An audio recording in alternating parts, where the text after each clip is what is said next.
ಹಬ್ಬರ ಸಾಧನವು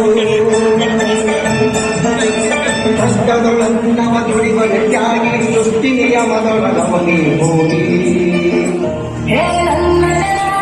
ನನ್ನ ಜನಮನೆಯಂತೆ ಗುಣಗುತ್ತಿರಲೀಗ ನಂಗಳದಿ ಹಾರಾಡುತ್ತಲೀ ಆ ತಿರಂಗ ಧ್ವಜವೇ ಕಾಣಿಸಲಿ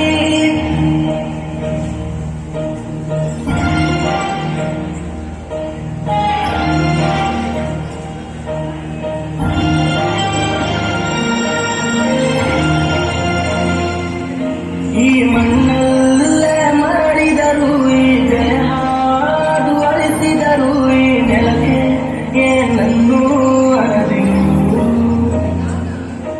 ಆ ನದಿಯಲ್ಲಿ ಹರಿಯುವಣ ನಿಂದೆಯಲ್ಲಿ ಬದುಕುವಣ ನನಗಾಗಿ ಎಂದೆಂದೂ ಅಳದಿರು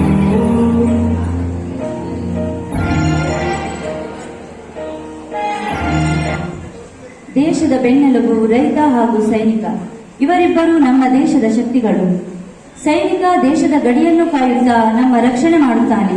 ಹಾಗೆ ರೈತ ನಮ್ಮ ಜೀವನದ ಆಸರೆಯಾಗಿದ್ದಾನೆ. ಒಂದು ವೇಳೆ ರೈತನಾಗಲಿ ಸೈನಿಕನಾಗಲಿ ನಮ್ಮ ದೇಶದಲ್ಲಿ ಇಲ್ಲದೇ ಇದ್ದಿದ್ದರೆ ಅದರ ಸ್ಥಿತಿಯನ್ನ ಉಳಿಸಿಕೊಳ್ಳಲು ಸಾಧ್ಯವೇ ಇಲ್ಲ. ಅದಕ್ಕೋಸ್ಕರ ಅವರಿಗೊಂದು ದೊಡ್ಡ ಸಲಾಂ. ಜೈ ಜವಾನ್ ಜೈ ಕಿಸಾನ್.